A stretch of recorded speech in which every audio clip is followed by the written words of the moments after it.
can't believe it's come to this, I muttered to myself, reading a certain diary I found in my son's room. The entries were shocking, not something you would expect a kid to write. However, it clarified all the uneasy feelings I have had for days. I immediately reported it to the police. I am Natalie, 32 years old. I work part-time. I have been married to Freddie, also 32, and a company employee for 11 years. I still work at the fashion company where I was full-time until we had kids, thanks to a very understanding boss. Our son Joseph turns 10 this year, and we're starting to think about buying a house to set up a room for him for the future. But Freddie's attitude towards me and Joseph started changing. Joseph loves studying and gets high praise from his teachers for his grades. He's already doing well, but he still spends his time reading at the library or helping friends with their studies after school instead of playing outside. Once Joseph got a couple years into elementary school, Freddie started saying, "Kids should be playing outside. No need to study. They should be building strong bodies." He would send Joseph to the park in the cold without a jacket, or take away his books saying, "Too much reading will fill your head with weird ideas." At first, I was concerned about Joseph's lack of exercise, so I could understand Freddie's point, but I started to question him when his actions became excessive. I get where you're coming from, Freddie, but isn't this too much for Joseph? It's good to be active, but he doesn't need to be in light clothes, and he sets a time for reading, so no need to take his books away. You're too soft, Natalie. That's why he gets sick from just a bit of outdoor play. You're his mom. Be responsible. He's a boy. He needs to be strong and active. Conversations about our son Joseph always ended in a stalemate, leaving me pondering what to do next.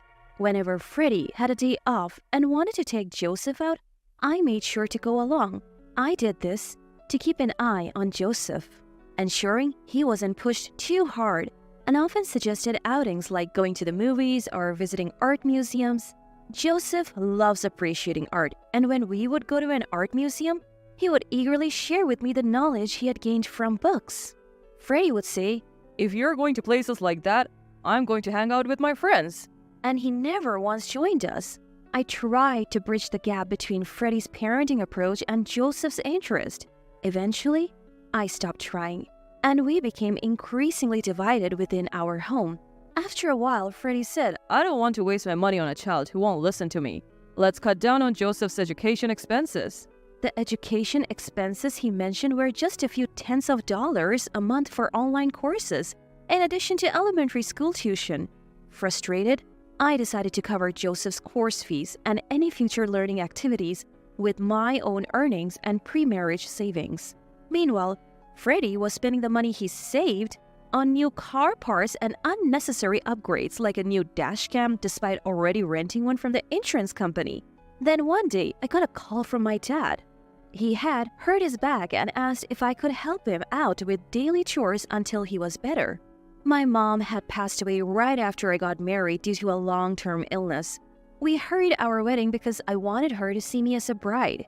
Ever since, Dad has been living alone, a 30-minute drive from us. Joseph enjoys visiting him occasionally and listens eagerly to his stories about the past. When I consulted Freddie about my dad's situation, he said, "He's getting up there in age, so it's a concern. Don't worry about me. Go take care of him." From that day on, I started going to my parents' home every other day after work. I would do some shopping first, then prepare meals for my dad before heading back home.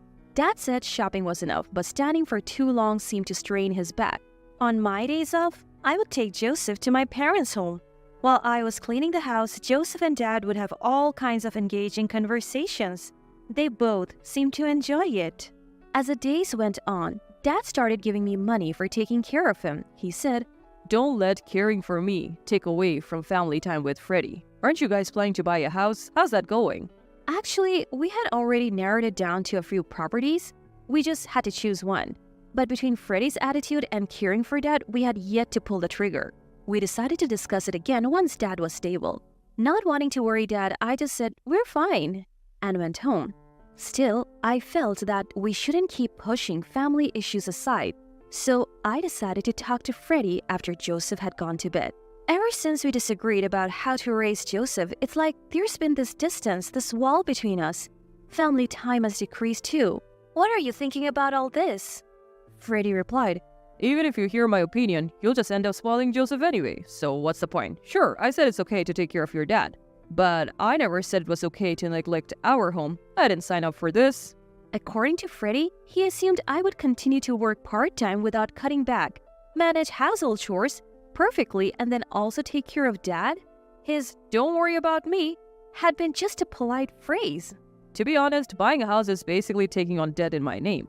I don't want to do that for a son who disobeys and a wife who neglects her home for her parent. Freddie said, exhaling deeply as if to criticize my recent actions. But I'm working every day too, I argued. Plus, you go out with your friends on your days off and never play with Joseph. Just because things aren't going your way doesn't mean you can neglect parenting. Why should I have to spend my days off going to boring museums and libraries? I would understand if it were baseball or soccer. Freddie countered, making it clear he had no intention of compromising on what Joseph wanted to do. I was utterly dumbfounded by Freddie's comments, proving he's unreliable as a husband and as a dad. Initially, every time Freddie took Joseph out for some exercise, he didn't properly hydrate him, made him run endlessly, and didn't hold back when kicking or throwing balls. Not only did Joseph not enjoy these outings, but he also ended up getting injured or bedridden for days. Because of this, Joseph became afraid to go out with Freddie, and I had to worry excessively about their activities becoming downright dangerous. I have repeatedly told Freddie to be more considerate and moderate when it comes to Joseph's exercise, but Freddie never listened. Frustrated, I almost gave up on finding a solution. The unresolved tension weighed on my mind, especially with a home purchase and our family life at stake. Surprisingly, the problem was solved sooner than I thought. The day after our talk, Freddie apologized to me. According to Freddie, a conversation with a colleague who also had children led to this change of heart. Freddie's colleague was so shocked and disillusioned by his story that they said, "You're not just failing as a dad, but as a husband too. Your wife could rightfully report you for this." Feeling grateful to Freddie's colleague, I accepted his apology in hopes of improving our family relationship. After that, my dad's back condition improved, allowing him to go back to his routine. I decreased the frequency of my visits to my parents' house, allowing us to spend more quality time as a family. Things were also going smoothly with the house purchase. We were just waiting for the mortgage approval. We were looking at a newly built house close enough to both our workplaces and without the need for Joseph to change schools. As the house purchase loomed closer, Freddie began working overtime more frequently and I increased my part-time hours. When it seemed like we would be home late, my dad took care of Joseph. Finally, our mortgage was approved and we purchased our new home. But the day after completing the formalities with the real estate agent, Freddie went to work and never came back. I contacted everyone I could think of and even the police, but Freddie's whereabouts remained a mystery, leading to some unsettling days. Due to Freddie's disappearance and the instability it brought, we had to reconsider buying the house. Fortunately, our real estate agent was understanding, and the property was popular enough that we could easily cancel the contract. About a week after Freddie vanished, while looking for clues, I found a notebook in Joseph's room. Rather than merely finding it, Joseph had deliberately left the notebook on his study desk with a sticky note that read, "I'm sorry for keeping quiet all this time." Opening the notebook, I discovered it was a diary that Joseph had kept for about 2 years since he was 8. I felt a chill reading it.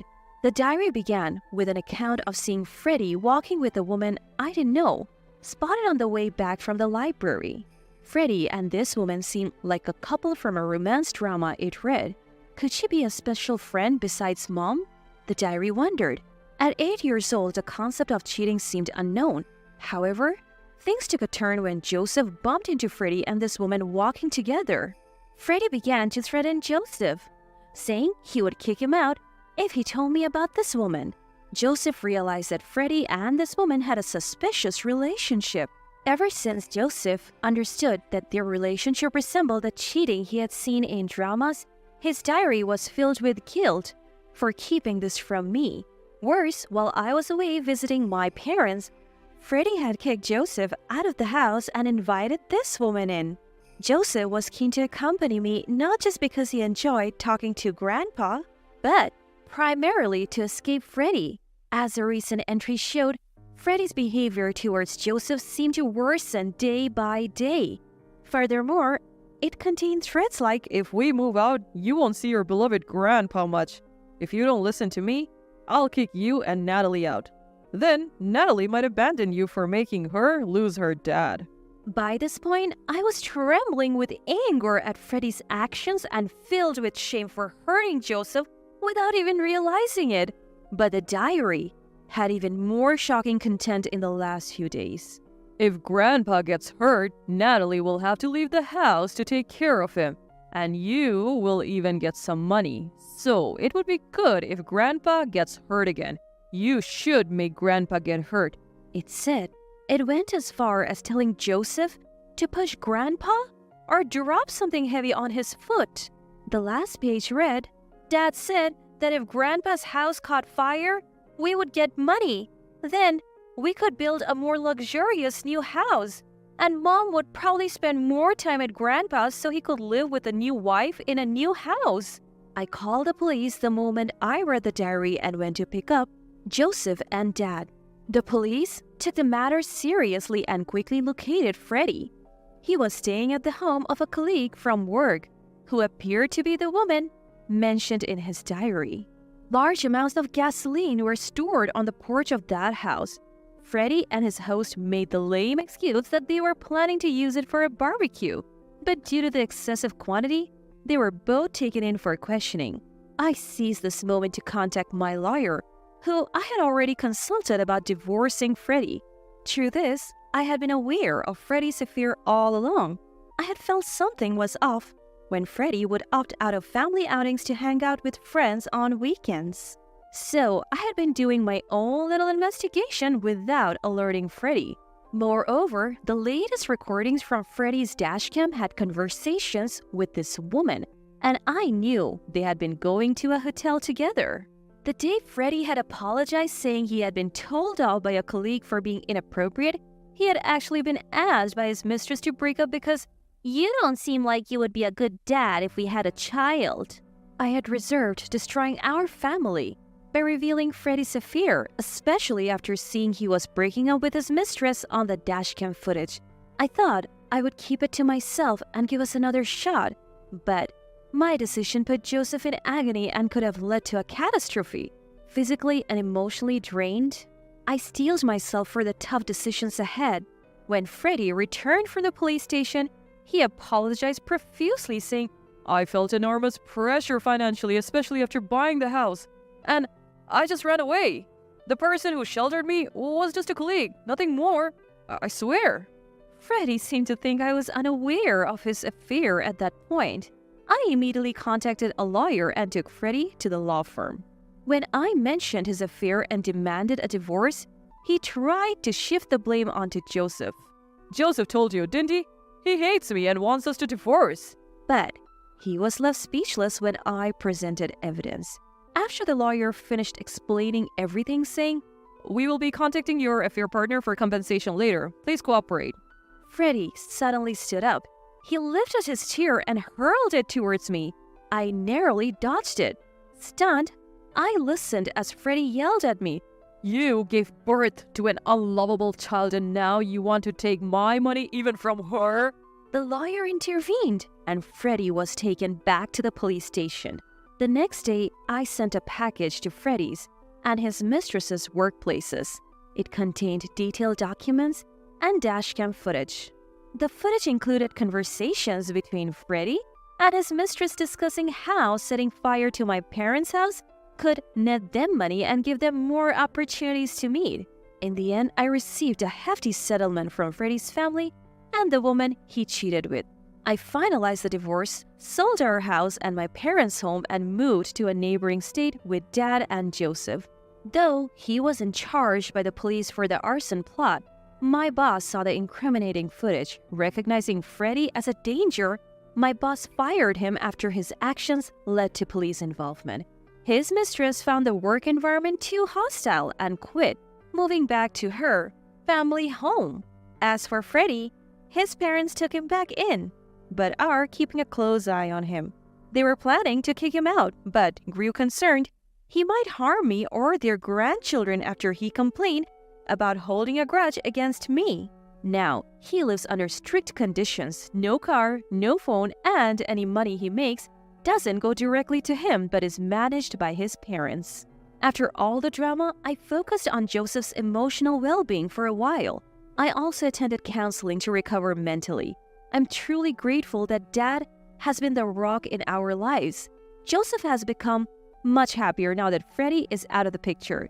He's enjoying his days with new friends in our new place. I was planning to leave the company I have been with for years, but my understanding boss offered me an opportunity to work remotely, managing an online store.